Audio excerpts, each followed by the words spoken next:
Hello ninth class students.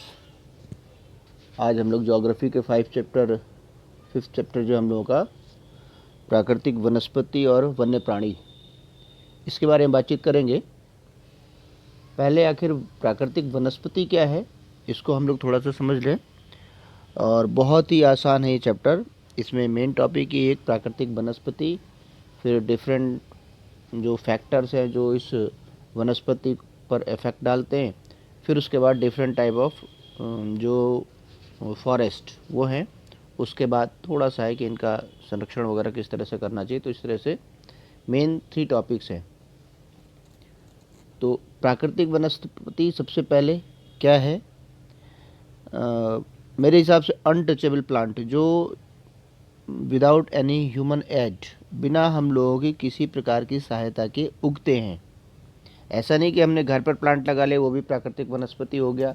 वनस्पति तो है लेकिन वो प्राकृतिक नहीं है, वो एक तरह से मैन एड वेजिटेशन है। वो व्यक्ति की सहायता से वो उगा है, उसकी देखभाल कर रहे हैं, उसकी चिंता कर रहे हैं, तो वो प्राकृतिक नहीं है। प्राकृतिक कौन सा है? जो अपने आप ही उगता है। इसको ज्योग्राफी की भाषा में अक्षत वनस्पति कहा जाता है।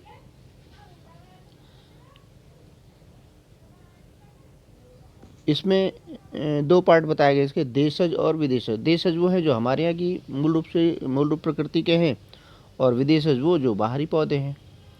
तो इस तरह से प्राकृतिक वनस्पति। दूसरा वन्य प्राणी, वनों में रहने वाले प्राणी, वन्य प्राणी।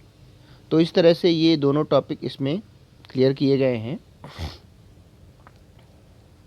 जैसे इसमें जैव विविधता के बारे में बातचीत की गई है। विविधता मतलब कि विभिन्नता, अंतर नहीं होता है। अंतर और भिन्नता में डिफरेंस होता है, वो अलग अलग होता है दोनों शब्द, उसका अर्थ। तो जैव विविधता की दृष्टि से हमारा देश विश्व में एक 17 देशों में प्रमुख स्थान रखता है। हमारे यहाँ 47,000 से भी अधिक, 47,000, अंदाज़ा लगाइए आप। हम मुश्किल से 2-4 पौधों के नाम जानते होंगे या उसको देखा होगा हमने, और अगर हम लोग नेट पर अगर सर्फ करें तो एक से एक अजीब तरह की वनस्पति और पौधे और फूल देखने में आते हैं। तो इस तरह से 47,000 जातियों के पेड़ पौधे हमारे यहाँ पाए जाते हैं। इसमें से 15,000 प्रकार के फूलों के पौधे हैं। कितना एक आश्चर्यजनक लगता है ऐसा सुनने में ना। और अगर इसको हम लोग देखेंगे तो और भी अधिक हम लोगों को आश्चर्य लगेगा, जिसकी हमने कभी कल्पना ना की हो। वैसा रंग, वैसा शेप, साइज, बिल्कुल एक अलग ही प्रकार का। तो उसको देखने से लगता है कि हाँ, वास्तव में भगवान ने प्रकृति के लिए कितना परिश्रम किया होगा। नेचर में कितनी चीज़ें ऐसी पड़ी हुई हैं प्रकृति में जिसके बारे में हम लोग जानते नहीं हैं। और इसी तरह से 89,000 जातियों से भी अधिक, ये संख्या और बढ़ गई है, 93 हो गई है। 93,000 से भी अधिक पशु, पक्षी और जानवरों की प्रजातियां भारत में पाई जाती हैं। तो इस तरह से ये हमारे देश की जैव विविधता है जो विश्व प्रसिद्ध है। ये जो जैव विविधता हम लोगों को दिखाई देती है, उसके कुछ फैक्टर्स हैं। जैसे हम लोगों ने क्लाइमेट वाले चैप्टर में पढ़े थे, 6 फैक्टर्स पढ़े थे जो क्लाइमेट को इफेक्ट डालते हैं उस पर। इसी तरह से जो ये वनस्पति में या प्राणी जगत में जो विविधता दिखाई देती है, प्लांट्स में या एनिमल्स में, उसके कुछ फैक्टर्स हैं। उस फैक्टर्स के कारण ही ये सारी चीज़ों में अलग अलग स्थानों पर अलग अलग तरह के पेड़ पौधे या जीव जंतु पाए जाते हैं। पहला है भूभाग। हम लोग जानते हैं कि भूभाग विभिन्न आकृति प्रकृति के हैं। कहीं पर बिल्कुल समतल मैदान, कहीं पर ऊंची पहाड़ियाँ, कहीं पर गहरी खाइयाँ, वनस्पति वाला क्षेत्र। तो ये सबसे अधिक प्रभावित करता है। उसके बाद है मृदा। हम लोग जानते हैं कि हर प्रकार की मृदा में हर प्रकार के पेड़ पौधे नहीं उपजाए जा सकते हैं, ना तो उगते ही हैं। अब जिस प्रकार के पेड़ पौधे पर्वतों पर होंगे वैसे पेड़ पौधे हमारे मैदानी क्षेत्र में नहीं मिलेंगे। पर्वतों पर हम जितना ऊंचे चले जाते हैं वैसे ही उनकी जो पेड़ों की जो हाइट होती है वो घटती चली जाती है। और अभी आगे हम पढ़ेंगे 36,000 से ऊपर जब हम जाएंगे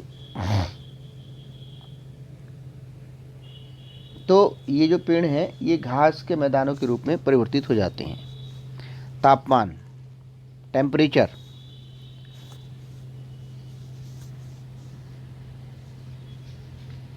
वनस्पति की विविधता और इसकी विशेषता तापमान और वायु पर निर्भर करती है। हिमालय की जो ढलानें हैं और पहाड़ियाँ हैं वहाँ पर 915 मीटर की ऊंचाई से ऊपर तापमान में गिरावट आने लगती है और उसी के अनुसार वनस्पति होती है, उसी के अनुसार वहाँ के पेड़ पौधे होते हैं। जैसे मैंने बताया कि जैसे जैसे ऊपर जाते हैं वैसे वैसे पेड़ों की हाइट, उनकी पत्तियों में उसमें परिवर्तन आने लगता है। अगला है सूर्य का प्रकाश।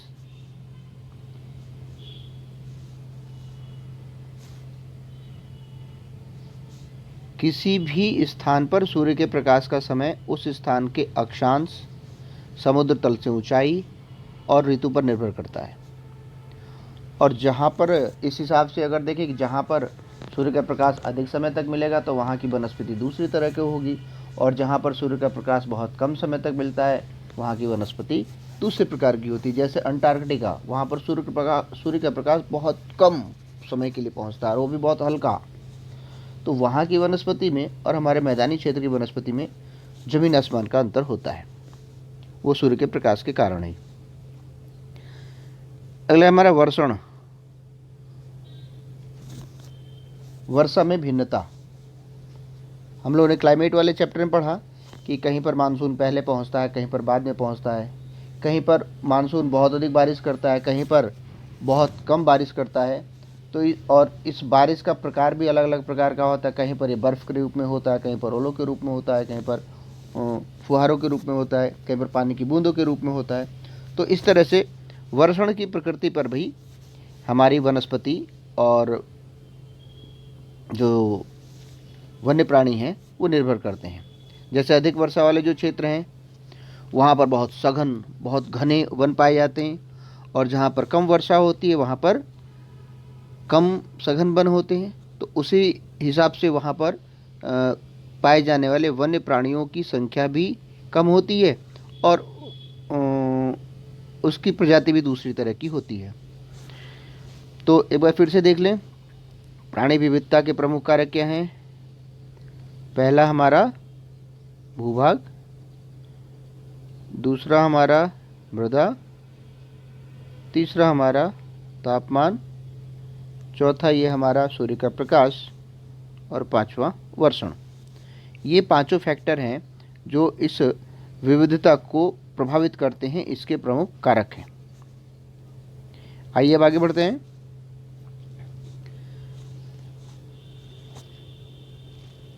दो हजार एक में दिया है वनों का क्षेत्रफल 20.55।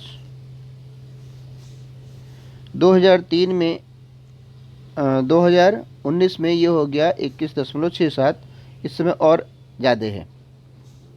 ये फ्लक्चुएट है, ये घटता बढ़ता रहता है मानसून के हिसाब से, स्थान के हिसाब से, क्लाइमेट के हिसाब से, इस दृष्टि से।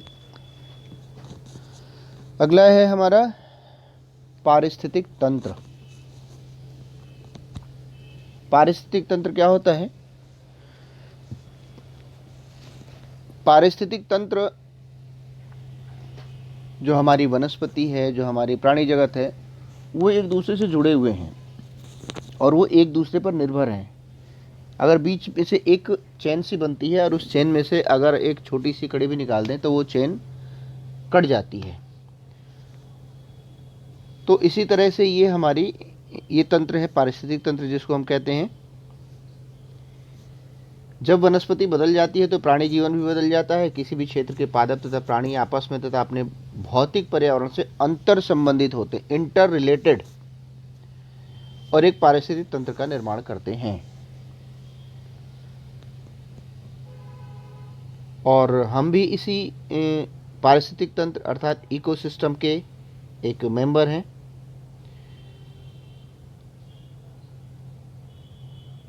जैसे कैसे हम लोग इंटर रिलेटेड हैं।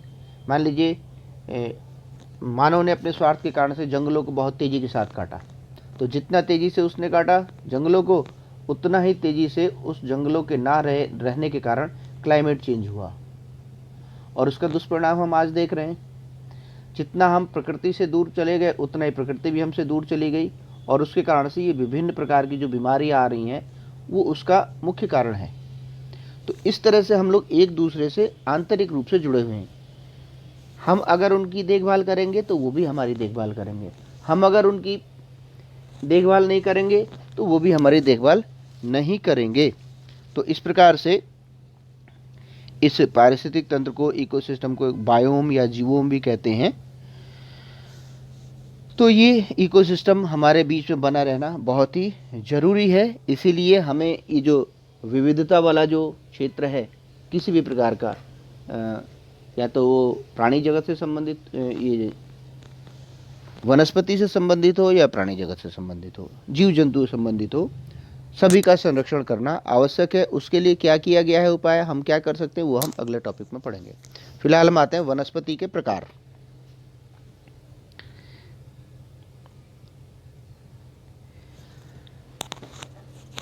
हमारे देश में विभिन्न प्रकार की वनस्पतियाँ पाई जाती हैं, ये सभी जानते हैं। अगर हम लोग घूमने के लिए कहीं निकलें या कहीं भी आते हैं तो उस क्षेत्र में मिलने वाली जो वनस्पतियाँ हैं या पेड़ पौधे हैं उनको देख के हमें अंदाज़ा लगता है। अगर हम मैदानी क्षेत्र से पहाड़ी क्षेत्र में या पर्वतीय क्षेत्र में हिल स्टेशन पर कहीं जाते हैं तो हमें वहाँ पर ये बिल्कुल स्पष्ट दिखाई देता है। इस दृष्टि से हमारी वनस्पति को 5 भागों में बांटा गया है। पहला है हमारा उष्णकटिबंधीय,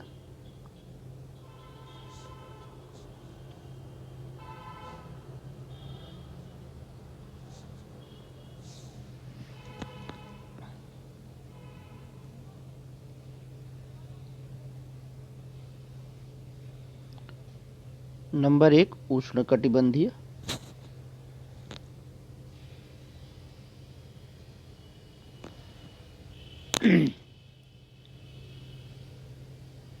जिसको सदाबहार भी कहते हैं, वर्षावन भी कहते हैं। अब सदाबहार क्यों कहते हैं वो जब हम डिटेल में जाएंगे तो हम पता करेंगे। दूसरा हो गया हमारा उष्णकटिबंधीय पर्णपाती वन। तीसरा हो गया हमारा, अगर क्रम से लिखें तो उष्णकटिबंधीय कटीले वन या झाड़ियाँ। फिर चौथा हो गया हमारा पर्वतीय वन, और जो पांचवा है हमारा मैंग्रोव वन। इस तरह से ये हमारी 5 प्रकार की जो विविधतापूर्ण हमारी वनस्पति है उसके प्रकार हैं। अब आइए हम लोग थोड़ा डिटेल में बात करें। जो हमारी पहली वनस्पति है उष्णकटिबंधीय, जो मुख्य रूप से जो है पश्चिमी जो घाट हैं, जो पश्चिमी तट है हमारा भारत का, हम लोग जब मानचित्र में देखते हैं तो अरब सागर वाला जो क्षेत्र है जो भारत से लगा हुआ है वो हमारा पश्चिमी तट कहलाता है। तो वो जो उसी को हम पश्चिमी घाट बोलते हैं। तो वहाँ पर जहाँ पर अधिक वर्षा वाला क्षेत्र है, लक्षद्वीप, अंडमान और निकोबार द्वीप समूह, और फिर असम का क्षेत्र, असम के ऊपरी भाग और तमिलनाडु के तट जो लगे हुए हैं, ये यहाँ पर उष्णकटिबंधीय वर्षा वन पाया जाता है। यहाँ पर 200 सेंटीमीटर से अधिक वर्षा होती है।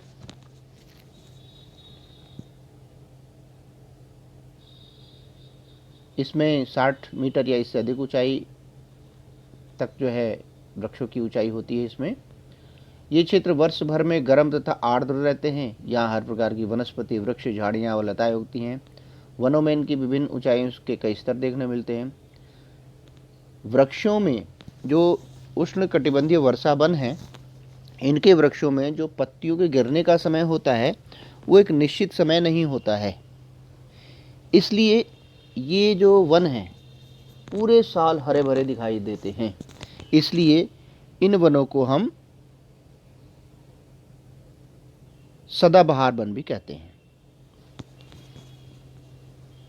इसमें मुख्य रूप से अबुनस, रबड़, रोजवुड, महोगनी ये पेड़ पाए जाते हैं। और मुख्य रूप से जो जानवर पाए जाते हैं, हाथी, बंदर, लेमूर और विशेष प्रकार के चमगादड़, एक सींग वाले गैंडे मुख्य रूप से असम क्षेत्र में पाए जाते हैं।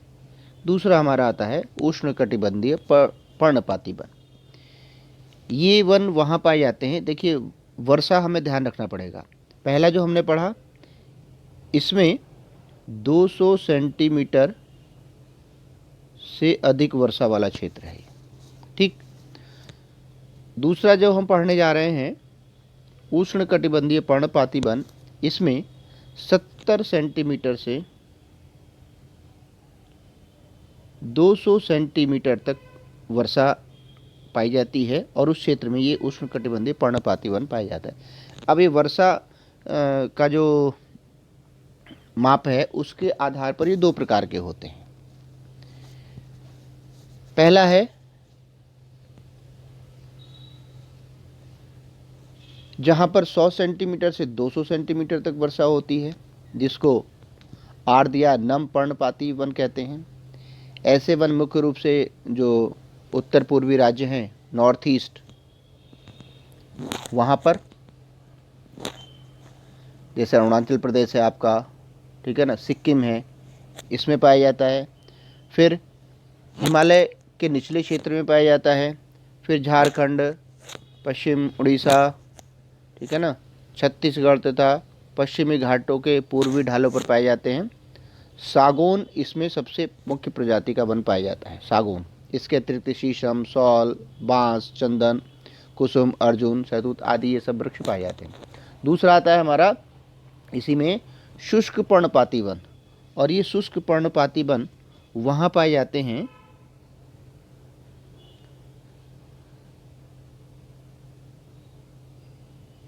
जहाँ पर कि 70 सेंटीमीटर से 100 सेंटीमीटर की वर्षा होती है।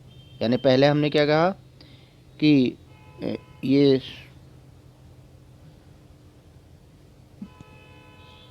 70 से 200 सेंटीमीटर तक वर्षा वाले क्षेत्र में उष्णकटिबंधीय पर्णपाती वन पाया जाता है। इसको हमने दो भागों बांट दिया। पहला है जहाँ पर कि 100 सेंटीमीटर से 200 सेंटीमीटर वर्षा पाई जाती है, जिसको अभी हमने डिस्कस किया, जिसको आर्द्र या नम पर्णपाती वन कहते हैं। दूसरा इसमें आता है जहाँ पर 70 से 100 सेंटीमीटर तक वर्षा होती है, इसको शुष्क कहते हैं क्योंकि कम वर्षा वाला क्षेत्र है ये। तो कभी कभी क्वेश्चन आ जाता है कि ये उष्णकटिबंधीय पर्णपाती वन के दो प्रकार बताइए, या शुष्क पर्णपाती वन कितने सेंटीमीटर वर्षा वाले क्षेत्रों में पाए जाते हैं। इस तरह से शॉर्ट क्वेश्चन बनते हैं, तो ये ध्यान रखने वाली बात। ये जो शुष्क पर्णपाती वन है ये मुख्य रूप से उत्तर प्रदेश या जो हमारा कर्क रेखा से लगा जो पठारी भाग है या बिहार के जो मैदानी भाग है उसमें पाया जाता है।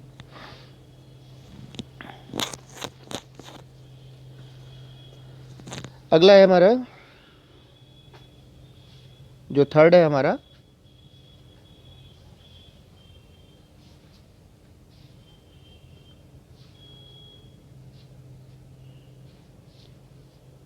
उष्णकटिबंधीय कटीले वन। कटीले वन झाड़ियाँ, मतलब जहाँ पर भी कटीले वन होंगे समझिए कि वर्षा कम होती है। 70 सेंटीमीटर से कम वर्षा वाला क्षेत्र, और मुख्य रूप से राजस्थान का क्षेत्र। और ये क्षेत्र कहाँ पाया जाता है, मुख्य रूप से राजस्थान, उससे लगा हुआ गुजरात का क्षेत्र, फिर छत्तीसगढ़, मध्य प्रदेश और थोड़ा सा हरियाणा का अर्धशुष्क क्षेत्र। ये क्षेत्र, इस क्षेत्र में कटीले वन पाया जाता है, लेकिन मुख्य जो क्षेत्र है वो राजस्थान और उससे लगा हुआ क्षेत्र। मुख्य रूप से अकासिया, खजूर, यूफोरबिया, नागफनी मुख्य रूप से यहाँ की प्रजाति है। नागफनी मुख्य रूप से cactus, different type of cactus जो पाए जाते हैं वो राजस्थान में मुख्य रूप से पाए जाते हैं। शेर, सिंह, जंगली गधा, घोड़े तथा ऊँट यहाँ मुख्य रूप से पाए जाते हैं। तो ये तीसरे प्रकार के हमारे वन जहाँ पर 70 सेंटीमीटर से कम वर्षा होती है। क्लाइमेट वाले चैप्टर हम लोगों ने पढ़ा था ना कि जैसे जैसे पूरब से हम पश्चिम की तरफ बढ़ते हैं वैसे वैसे वर्षा कम होती जाती है, और राजस्थान वाले क्षेत्र में जाकर बिल्कुल ही कम हो जाती है। कहीं पर तो 10 सेंटीमीटर से भी कम बारिश होती है। चौथा जो प्रकार है हमारा पर्वतीय वन। सीधे सीधे इससे हमें समझ में आ रहा है कि जो हमारा पर्वतीय क्षेत्र है उस क्षेत्र में पाए जाने वाला वन पर्वतीय वन। जैसे हमने टाइप ऑफ सॉइल में पढ़ा था पर्वतीय मिट्टी, तो जो पर्वतीय क्षेत्र वाली मिट्टी है, वैसे ही पर्वतीय वन पर्वतीय क्षेत्र में पाए जाते हैं। जो आपका जम्मू कश्मीर, लद्दाख, हिमाचल प्रदेश, उत्तराखंड और अरुणाचल प्रदेश और भूटान, ये है हमारे पर्वतीय वन।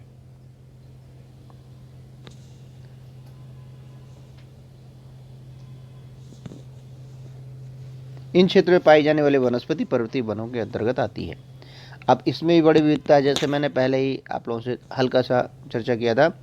1000 मीटर से 2000 मीटर तक ऊंचाई वाले क्षेत्रों में आर्द्र शीतोष्ण कटिबंधीय वन पाए जाते हैं। इसका ये पहला प्रकार। इसमें चौड़ी पत्ती वाले ओक और चेस्टनट वृक्ष मुख्य रूप से पाए जाते हैं। फिर इससे ऊपर चलते हैं तो 1500 से 3000 मीटर की ऊंचाई के बीच शंकुधारी वृक्ष पाए जाते हैं। अब देखिए ये बिल्कुल शंकु की तरफ होने लगते हैं, बिल्कुल जैसे नुकीला, जैसे ट्रायंगल का ऊपरी पार्ट होता है नुकीला बिल्कुल। उसमें चीड़, जिसको पाइन कहते हैं, देवदार, सिल्वर, फर, स्प्रूस, सीडर आदि पाए जाते हैं। और ये मुख्य रूप से हिमालय की दक्षिण ढलान वाले क्षेत्र में पाए जाते हैं। फिर अधिक ऊंचाई पर प्राय शीतोष्ण कटिबंधीय घास के मैदान पाए जाते हैं। इससे ऊपर के यानी 3000 से ऊपर, यानी 3600 मीटर से अधिक, मैं 36,000 बोल गया था, क्षमा चाहूँगा, 3600 मीटर से अधिक ऊंचाई पर शीतोष्ण कटिबंधीय वनों तथा घास के मैदानों का स्थान अल्पाइन वनस्पति ले लेती है। अल्पाइन वनस्पति का मतलब जो घास के मैदान की तरह होती है। सिल्वर फर, जूनिपर, पाइन व बर्च इन वनों के मुख्य वृक्ष हैं। जैसे जैसे हिमरेखा के निकट पहुंचते हैं वृक्षों के आकार छोटे होते जाते हैं और बाद में ये झाड़ियों का रूप ले लेते हैं और अल्पाइन घास के मैदानों में होते हुए विलीन हो जाते हैं, समाप्त। और इनका प्रयोग वहाँ पर रहने वाली जो चरवाहा जनजाति है वो अपने पशुओं के लिए चारे के रूप में करती है। तो इस तरह से ये हमारा चौथा प्रकार। और अब हमारा जो अंतिम प्रकार आता है, पांचवा प्रकार, मैंग्रोव वन। ये एक विशेष प्रकार की वनस्पति भाई, और ये वहाँ पर पाई जाती है जहाँ पर ज्वार भाटा आता है, जो समुद्री क्षेत्र, बंगाल की खाड़ी वाला क्षेत्र। मिट्टी और बालू इन तटों पर एकत्रित हो जाती है ज्वार भाटे के कारण। घने मैंग्रोव एक प्रकार की वनस्पति है जिसमें पेड़ पौधों की पेड़ें हमेशा की जड़ें जो है पानी में ही डूबी रहती हैं। जो डेल्टा वाला क्षेत्र है, गंगा, ब्रह्मपुत्र, महानदी, गोदावरी, कृष्णा, कावेरी, यहाँ डेल्टा के भाग में ये वनस्पति पाई जाती है। और जो गंगा ब्रह्मपुत्र का बंगाल की खाड़ी में जो डेल्टा वाला क्षेत्र है उसको सुंदरबन डेल्टा बोलते हैं। और सुंदरबन डेल्टा इसीलिए उसको नाम दिया गया है क्योंकि जो वहाँ पर पेड़ पाए जाते हैं, वृक्ष पाए जाते हैं, उसको सुंदरी नाम से जाना जाता है, तो उसके नाम पर ही उसका नामकरण हुआ है सुंदरबन डेल्टा। और ये क्षेत्र एक और स्थान के लिए जाना जाता है, विश्व प्रसिद्ध है, रॉयल बंगाल टाइगर यहाँ का प्रसिद्ध जानवर है। इसके अतिरिक्त और भी विभिन्न प्रकार के मगरमच्छ, घड़ियाल, ये सब यहाँ पर पाए जाते हैं। तो इस तरह से ये हमारी विभिन्न प्रकार की वनस्पति के 5 प्रकार। पहला उष्णकटिबंधीय वर्षा वन, दूसरा उष्णकटिबंधीय पर्णपाती वन, तीसरा हमारा उष्णकटिबंधीय कटीले वन, चौथा हमारा पर्वतीय वन और पांचवा हमारा मैंग्रोव वन। तो ये हमारी प्रजातियों के प्रकार।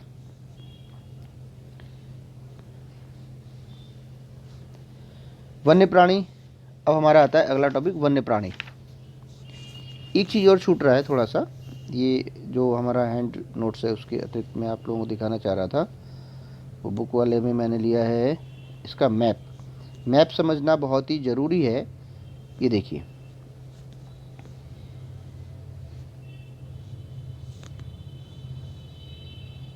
उष्णकटिबंधीय पर्णपाती वन,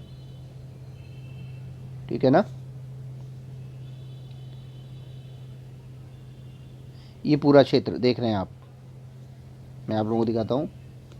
ये पूरा क्षेत्र ये नीचे तक गया हुआ है, ये उष्णकटिबंधीय पर्णपाती वन, जिसमें 2 प्रकार के वन पाए जाते हैं। ठीक, पहला है हमारा उष्णकटिबंधीय वर्षा वन, जिसको सदाबहार वन भी कहते हैं, उसमें देखिए, पहले तो ये पूरी पट्टी, पश्चिमी तट की जो पट्टी दिखाई गई नीचे तक, फिर ये तमिलनाडु से मिली हुई, फिर ये इधर उत्तर पूर्व की तरफ बढ़ रहे हैं हम, ये पूरा क्षेत्र ये वर्षावन में आता है, ये पूरा क्षेत्र जो ब्लू कलर, ये पूरा हमारा वर्षावन। ठीक, इसके बाद आता है हमारा थर्ड पार्ट है कटीले वन। कटीले वन के अंतर्गत मुख्य रूप से इसमें दिखाया गया है ये राजस्थान वाला क्षेत्र, गुजरात से लगा हुआ क्षेत्र, इधर उत्तर प्रदेश से लगा हुआ क्षेत्र, ठीक है ना। तो ये जो क्षेत्र है ये हमारा कटीले वन वाला पार्ट है, क्योंकि हमने क्लाइमेट वाला चैप्टर हम जाना था कि जैसे जैसे पूर्व से पश्चिम की तरफ हमारा ये मानसून बढ़ता है तो ये क्या हो जाता है, बहुत ये यहाँ पर कमज़ोर हो जाता है और बारिश कम होती है। इस वजह से यहाँ पर जब यहाँ प्रवेश करता है तो कटीले वन होते। फिर हमारा पर्वतीय वन, ये देखिए उत्तर से शुरू हुआ पूरा ये उत्तराखंड तक, जम्मू कश्मीर का क्षेत्र, लद्दाख का क्षेत्र, हिमाचल प्रदेश, उत्तराखंड, फिर इधर आया सिक्किम का क्षेत्र, फिर इधर आया अरुणाचल प्रदेश, ये पूरा हमारा पर्वतीय वन। तो इस तरह से ये हमारी 5 प्रकार की वनस्पति। वन्य प्राणी, जैसे हमने पौधे में विविधता, पेड़ पौधों में विविधता देखी, वैसे ही हमारे इस प्राणी जगत में विभिन्न प्रकार की प्रजातियां पाई जाती हैं। हम लोगों ने शुरू में पढ़ा है कि 89,000 और बल्कि ये अब ज़्यादा हो गए, 93,000 हो गई हैं प्रजातियां जो हमारे यहाँ पाई जाती हैं। इसमें 1200 से अधिक पक्षियों की प्रजातियां, जो कि पूरे विश्व की जो प्रजातियां उसकी 13% हैं। मछलियों की 2500 प्रजातियां, 2500, जो विश्व की कुल 12% हैं। भारत में विश्व के 5 से 8% तक उभयचरी, सरीसृप तथा स्तनधारी जानवर भी पाए जाते हैं। और इसमें सबसे अधिक जो महत्वपूर्ण है वो हाथी,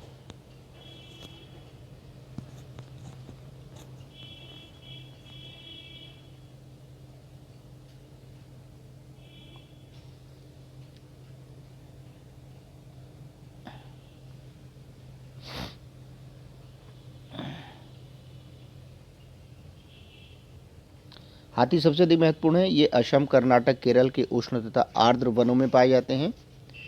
इसमें एक सींग वाले गैंडे बहुत ही मशहूर हैं, जो कि असम वाले क्षेत्र में पाए जाते हैं मुख्य रूप से, और इसके लिए अलग से एक अभयारण्य बनाया गया जिसको मानस अभयारण्य बोला जाता है।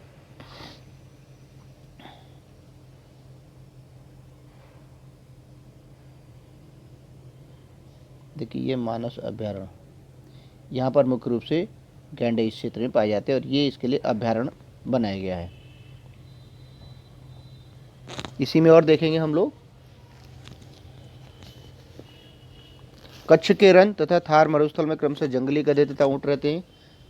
ये राजस्थान वाला क्षेत्र है, हम लोग जानते हैं सभी लोग, ये राजस्थान वाला क्षेत्र जहाँ पर कि राजस्थान का जहाज ऊँट, और फिर कच्छ के रण में ये वाला क्षेत्र जो है यहाँ पर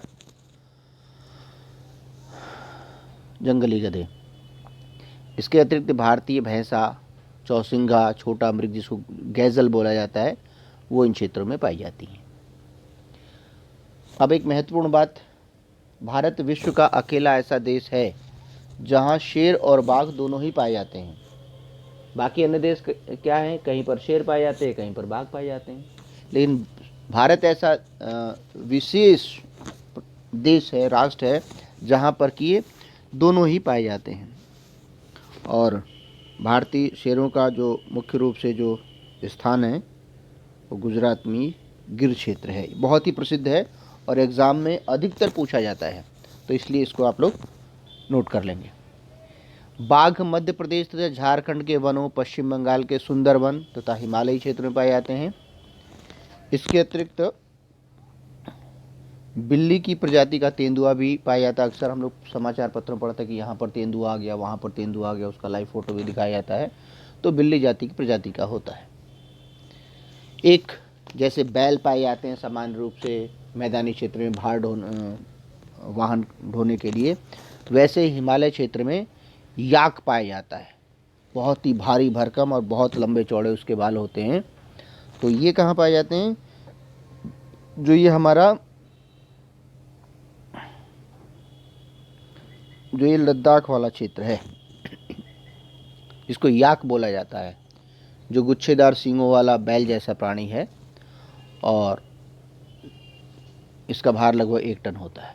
इसके अलावा तिब्बती बारहसिंगा, भरल, जंगली भेड़, कियांग, तिब्बती जंगली गधे भी यहाँ पाए जाते हैं। कभी कभी लाल पांडा, ये थोड़ा विलुप्त होने के कगार पर है, इसको लाल पांडा भी यहाँ पर पाया जाता है।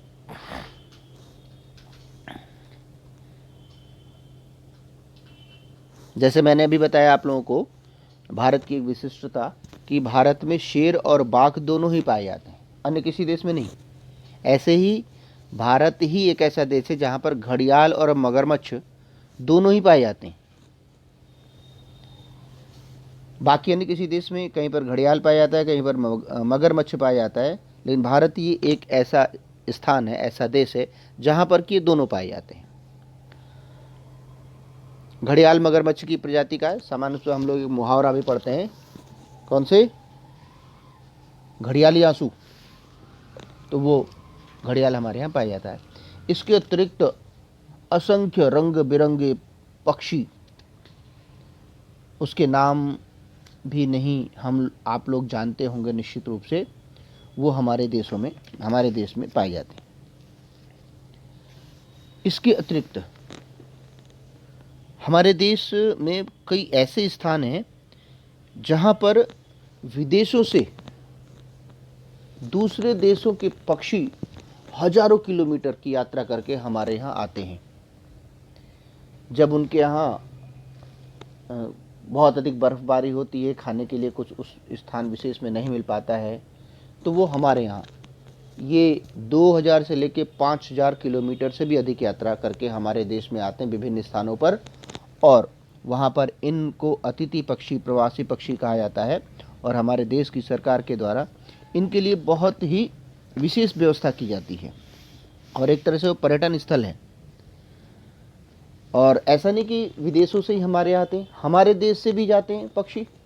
हमारे देश के पक्षी 10,000 से भी अधिक किलोमीटर की यात्रा करके रूस के पास जो साइबेरिया है वहाँ पर जाते हैं, और फिर जब वहाँ पर समय पूर्ण होता है तो उसके बाद फिर अपने देश वापस आते हैं। तो ऐसा नहीं कि मानव ही प्रवासी होता है, पक्षी भी प्रवासी होते हैं। इसमें मुख्य रूप से देखें तो साइबेरियन सारस, जैसे हमारे यहाँ का जो हंस प्रसिद्ध है, वो सर्दियों में हमारे यहाँ रह के फिर तिब्बत में जाता है, वहाँ पर अंडे देता है। ये बिल्कुल वैज्ञानिकों के लिए एक आश्चर्य है। फिर इसके अतिरिक्त लाल सुंदर कलंगी वाली फ्लेमिंगोए हजारों की संख्या में हमारे आती हैं, और जो कीचड़ है, कीचड़ के ढेर में अपना घोंसला बनाती हैं और बच्चों को पालती हैं। फिर उसके बाद जब सामान्य परिस्थिति उनके यहाँ होती है तो उस समय फिर अपने यहाँ चली जाती। इसके अतिरिक्त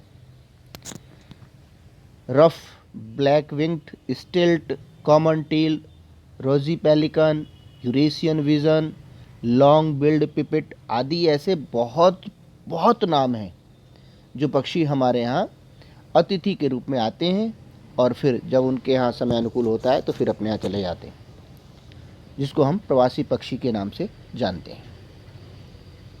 अब इस प्रकार की हमारे यहाँ की जो पर्यावरण की स्थिति है उसको संरक्षित करना भी हमारा ही कर्तव्य है, हमारे सरकार का कर्तव्य है उनको संरक्षित करना। और जैसे कि हम लोगों ने शुरू में पढ़ा था ना, पारिस्थितिक तंत्र, इकोसिस्टम, ये हम सभी एक दूसरे से जुड़े हुए हैं। बहुत से कीड़े मकोड़े फसलों, फलों और वृक्षों के परागण में मदद करते हैं। हानिकारक कीड़ों पर वो जैविक नियंत्रण रखते हैं। प्रत्येक प्रजाति का पारिस्थितिक तंत्र में योगदान है। देखिए, जैसे जैसे ये पक्षी कम हो रहे हैं ना, वैसे वैसे तरह तरह के कीट पतंगे बहुत अधिक संख्या बढ़ रही है उनकी, क्योंकि ये जो पक्षी हैं ये उन कीटों को खाते थे। अब ये पक्षियों की संख्या कम होती है तो कीटों की संख्या बढ़ रही है। तो इस तरह से ये हमारे मित्र भी हैं। प्रत्येक प्रजाति का पारिस्थितिक तंत्र में योगदान निश्चित रूप से होता है। इस दृष्टि से इनका संरक्षण अनिवार्य है। अब आप देखिए कितना आश्चर्य है, हमारे घरों में मिलने वाली गौरैया, जिसको चिड़िया बोला जाता है सामान्य रूप से, गौरैया बहुत छोटी सी, वो दिखाई नहीं देती है, वो समाप्त हो गई हैं। कुछ ग्रामीण क्षेत्रों में कहीं कहीं पर दिखाई देती हैं। उसके पीछे हमारा स्वार्थ, ये हमारा मोबाइल, ये रेडिएशन, ये डिफरेंट टाइप की वेव्स जो चल रही हैं वो, और फिर ये जो तरह तरह के रसायनों का प्रयोग हो रहा है, हमारा जो वायुमंडल प्रदूषित होता जा रहा है, वो उसके लिए उत्तरदायी है। तो इस दृष्टि से इनको बचाने का कर्तव्य भी हमारा, इसके लिए हमें भी अपने कर्तव्य का पालन करना चाहिए और सरकार के द्वारा भी ये किया जा रहा है। इसके लिए इनको बचाने के लिए 1972 में भारतीय जीव सुरक्षा अधिनियम भारत सरकार के द्वारा बनाया गया।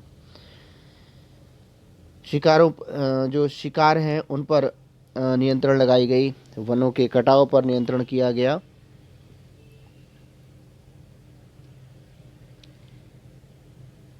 तेरह सौ 1300 जो प्रजातियां हैं पौधों की वो संकट में हैं। इसमें से 20 प्रजातियां तो बिल्कुल समाप्त हो चुकी हैं। काफ़ी वन्य जीव प्रजातियां भी संकट में हैं और कुछ विनष्ट हो चुकी हैं।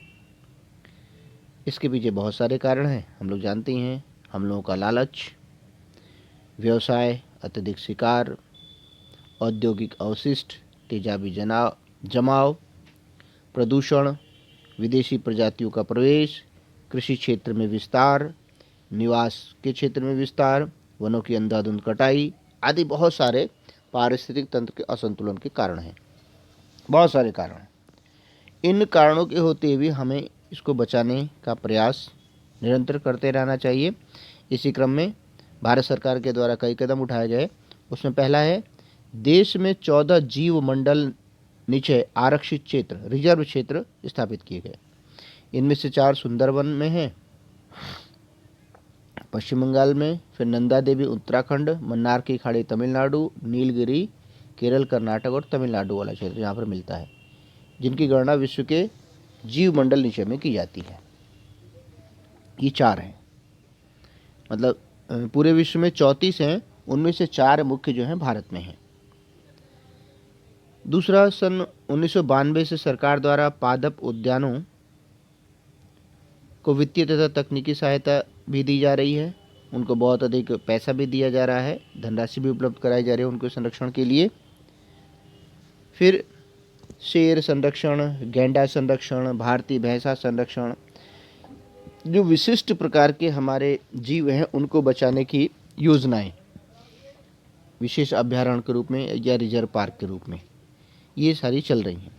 और इस दृष्टि से हमारे देश में इस समय 104 नेशनल पार्क, 544 वन्य प्राणी अभयारण्य और इसके अतिरिक्त कई चिड़ियाघर राष्ट्र की पादप और जीव संपत्ति की रक्षा के लिए बनाए गए हैं।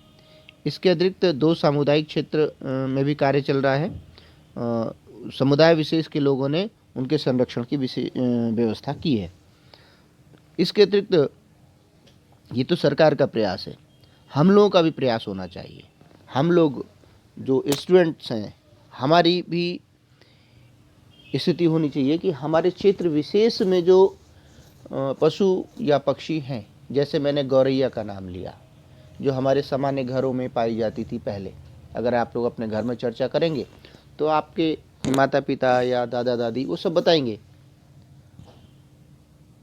तो कम से कम इस तरह के पक्षियों का तो संरक्षण हम लोग कर ही सकते हैं जो हम लोगों के मित्र हैं। तो इस तरह से ये हम लोगों का चैप्टर कंप्लीट होता है। इसके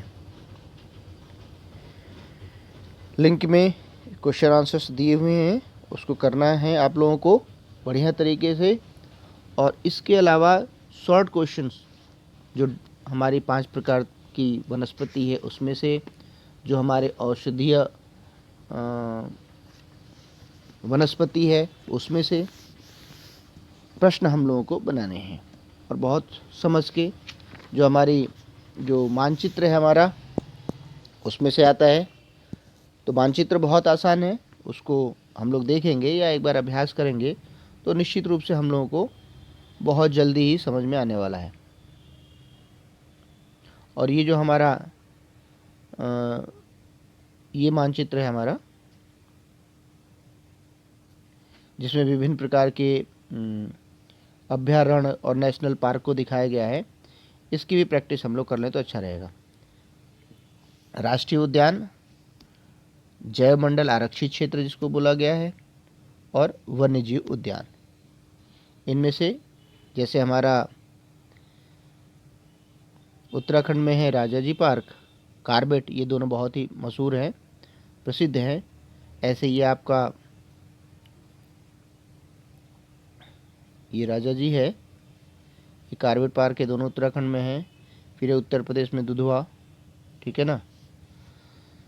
फिर आपका इधर राजस्थान में सरिस्का, केवलादेव, घाना, रणथंभौर। फिर इधर गुजरात में गिर। फिर इधर असम में ये मानस, जहाँ पर गैंडा की प्रजाति को बचाने का कार्य किया जाता है, ठीक है। फिर ये कांजीरंगा, ये सुंदरवन वाला क्षेत्र, अभयारण्य क्षेत्र। ये कान्हा किसली, ये हो गए हमारे। इसी तरह से हमारे दक्षिण भारत में भी कई प्रसिद्ध हैं, उनको भी, जैसे ये हुआ हमारा बांदीपुर, ठीक है ना, नीलगिरी वाला क्षेत्र। फिर पेरियार बहुत मशहूर है, प्रसिद्ध है ये। घाट प्रभा, ये कुछ प्रसिद्ध स्थल हैं जो कई बार प्रश्नों को दोहराया जाता है, उस दृष्टि से ही महत्वपूर्ण है ये। इसी तरह से जो हमारा ये वन वाला मानचित्र है, इसको भी थोड़ा एक बार समझ लेंगे हम लोग उत्तर से शुरू करते हैं। यहाँ से सबसे उत्तर में पर्वतीय भूमि, जो पर्वतीय क्षेत्र है, ये पूरा इधर भूटान और अरुणाचल प्रदेश सिक्किम। उसके बाद जब इससे हम लोग नीचे आते हैं तो उत्तर प्रदेश, बिहार, झारखंड, मध्य प्रदेश, है ना। और ये दक्षिण भारत में जो पूरा क्षेत्र दिखाई दे रहा है, ये पूरा क्या हमारा उष्णकटिबंधीय पर्णपाती वन, ये काफ़ी विशाल क्षेत्र में फैला हुआ है। इसके बाद हमारा आता है उष्णकटिबंधीय सदाबहार वन, जो हमारा सबसे पहले तो ये पश्चिमी घाट, पश्चिमी तट वाला। फिर ये तमिलनाडु का क्षेत्र। फिर ये पश्चिम बंगाल और उड़ीसा वाला क्षेत्र। और फिर हम इधर उत्तर पूर्व की तरफ जाते हैं, अरुणाचल प्रदेश को छोड़कर बाकी सारा जो हिस्सा है ये हमारा इसके अंतर्गत आता है, सदाबहार वनों में या उष्णकटिबंधीय वर्षा वन में। उसके बाद आता है हमारा ये कटीले वन। तो पूरा ये देखिए, थोड़ा सा पंजाब, हरियाणा और ये पूरा राजस्थान वाला क्षेत्र, और इससे गुजरात वाला क्षेत्र, उत्तर प्रदेश का थोड़ा सा भाग जो मिल रहा है, ये पूरा क्षेत्र हमारा इसमें आता है, कटीले वन वाले क्षेत्र में। फिर मैंग्रोव वन सबसे लास्ट में, पांचवा। तो देखिए, आपको दिखाते हैं इंडिकेट करके, ये बंगाल की खाड़ी में मैंग्रोव वन सबसे अधिक। इसके अतिरिक्त बताया गया था ना कि जो हमारा डेल्टा वाला क्षेत्र है, डेल्टा वाला क्षेत्र, कृष्णा कावेरी वाला, गोदावरी वाला, ये यहाँ पर भी मैंग्रोव वन पाए जाते हैं। तो इस तरह से ये हमारे वनस्पति के प्रकार, ये हमारा चैप्टर कंप्लीट हुआ। आप सभी बहुत ध्यान से इसके मैप के साथ जब पढ़ेंगे तब बहुत ही आसान है ये चैप्टर। अगर हम मानचित्र के साथ पढ़ेंगे तो बहुत ही आसान। तो इसका अभ्यास करें और प्रयास करें और नए क्वेश्चंस बनाएं। धन्यवाद। अगले चैप्टर के साथ बहुत जल्दी मिलते हैं। नमस्कार।